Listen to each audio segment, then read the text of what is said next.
Good morning. It's My name is Ricardo. I am owner of JunkGuysDFW.net. I've actually, if you've never seen my channel, I have been doing, junk removal for over 17 years. So I've been doing this. I've been in the game for that long.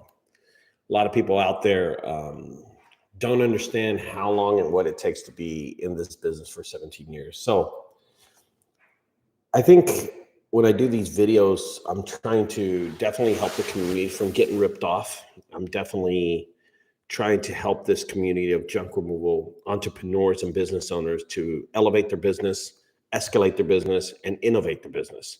I want to be a hand they can hold on this journey. And I think that's really important to tell what we're really trying to do on this channel.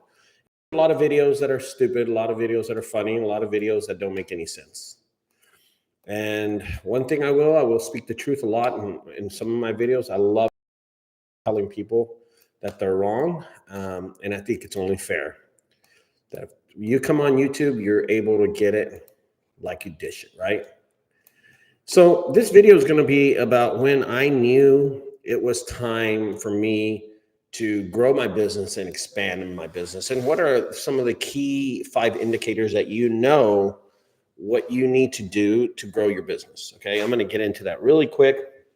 This ain't going to be the longest video in the world, but I actually went outside to take my walk for the morning, and it is colder than hell. So I'm not going to take my walk. I'm actually going to go get some coffee, go visit my headquarters in Fort Worth, get some Christmas lights and stuff like that and put them around my house. So that's what I'm thinking of doing. I'm taking a day off. I do have 2 jobs on the schedule. I contracted one out to my son, Maddie, and the other job, I'm actually going to send that to Randy. And then one more job, so it's 3 jobs, I'm going to do tomorrow. So I told her I'll just go there.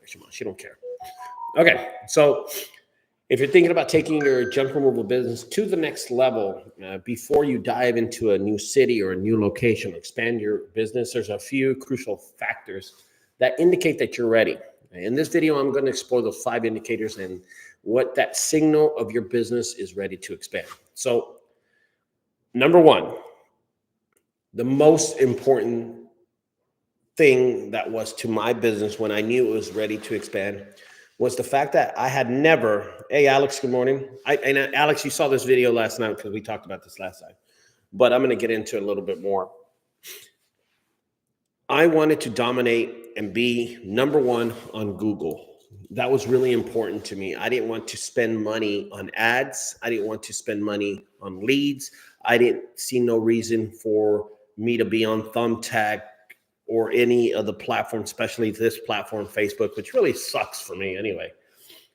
And I didn't want to do anything where I had to spend money to get leads and have an extra expense to me. So it was really important that I did everything organically.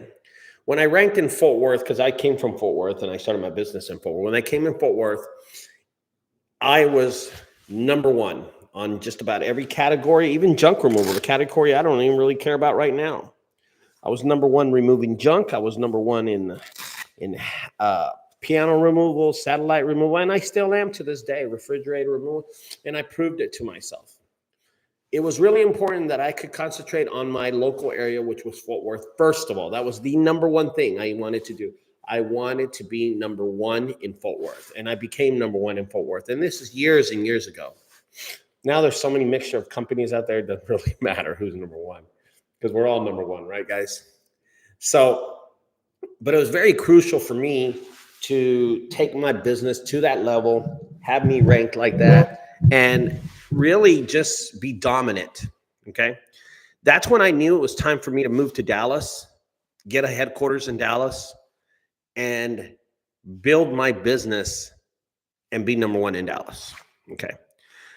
Number 2, when was I ready to expand and move my business to another city or another location? I wanted to have commercial contracts and business repeat customers. Customers I could go back to, and no matter if it was raining or snowing, they would call me regardless. I needed a handful of those customers.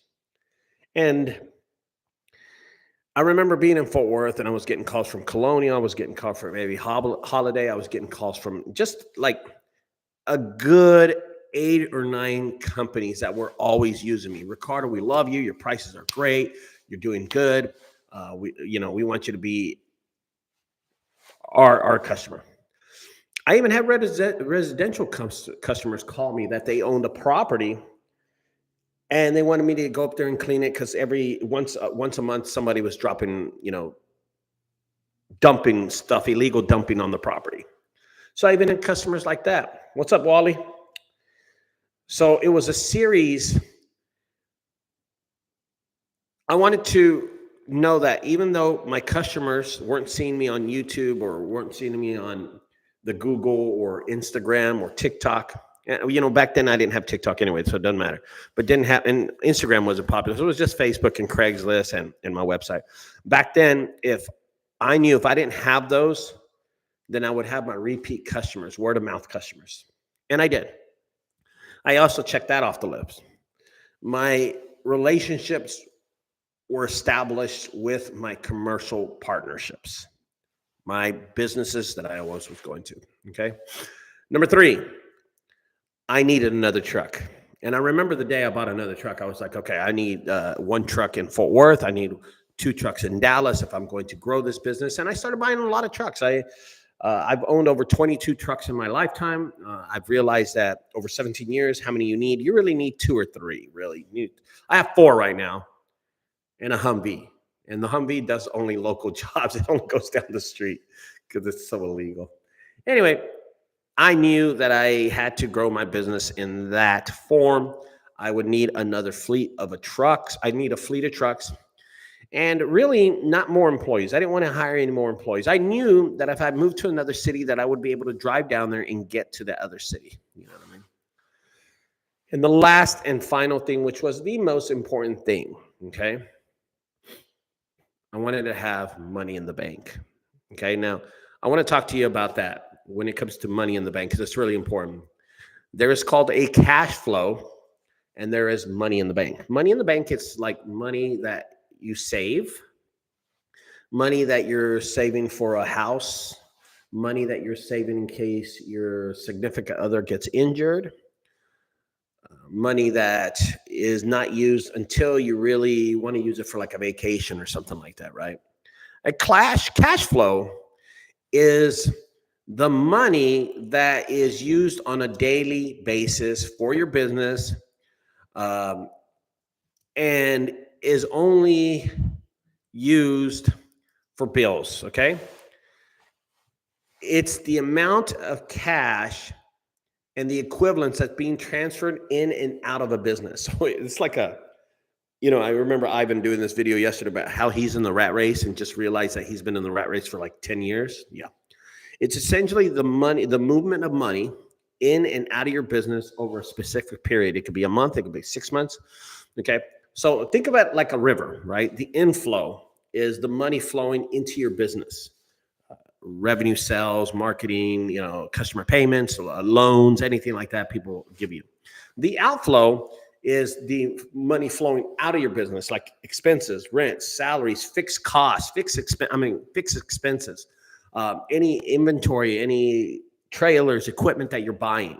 Okay. And then positive cash flow is when the inflow exceeds the outflow. Your business has a positive cash flow. It's a good sign. But as it indicates, you have to have enough cash to cover your expenses to invest in your business growth. Okay. I'll tell you what a negative cash flow is. Just look at Ivan's video. That's when the outflow exceeds your inflow. Your business has a negative cash flow. Okay. That means the river was running this way and now it's running that way. The outflow is more than your inflow. This can lead to a lot of financial difficulty. And I'm going to tell you something, guys. I'm going to tell you something that's 100% true. There are a lot of junk removal companies, and I'm talking to y'all, that have a cash flow. You do not have a savings. You have a cash flow. I'm going to tell you why you think you have a savings and what the difference is. The cash flow keeps on coming out, and you're paying your personal bills, your mortgage, your wife's car, your daughter's car, your kid's car. It doesn't matter. But you're paying your child support, you're paying your groceries. Where does that money come from? It has to come from somewhere. Your business is paying that. It's paying that. So the cash flow is coming in. You're thinking you're making all this money, but the outflow is way more because not only do you have business expenses, you have personal expenses. How do those get paid? Do you go outside and pull $100 bills off the tree or what's going on? I want to know how you get that. And I'll do another video about that later on down the line, how you're paying for those bills. Okay. Why is cash flow so important? Okay. It's a key indicator of a business's health. You have to make good decisions. It helps make informed decisions about investments, hiring, and expansion. And when you're doing business growth, it's essential for funding initiatives such as acquiring new equipment or just opening new locations, of course. But there's always that risk. Like I took in my haunted house, I took a $35,000 risk. It helps identify potential cash flow problems and take steps to mitigate them. Okay. By understanding your cash flow, you can ensure long-term success with your business. All right. So those are the four things that I knew I needed before I expand to another city. When I had those four things, I moved to Dallas. I got a headquarters. I had money in the bank. I had at that time, I think I had like $13,900 that were just sitting there for like 8-9 months, never had touch. And then I had my cash flow, and my cash flow was about $7,000. And it was sometimes $2,000, $1,500, and it just kept on moving. I mean, every truck would fucking break down at one time. So anyway, guys, those are the 5 things that you need to know. 4 things that you need to know before you expand your business. Okay. Thanks for subscribing. And don't forget, guys, check out my other videos. Another thing is, if you're looking for advice on videos, do not get a mentor. Do not get a coach. Do not get someone that's going to just sell you something and just never talk to you. On my YouTube channel, I have an online course. It's $1.99, less than a cup of coffee. Okay. $1.99, over 110 videos. Go check them out. I put the price there because I wanted people to succeed, not succeed. All right. I'll talk to y'all later.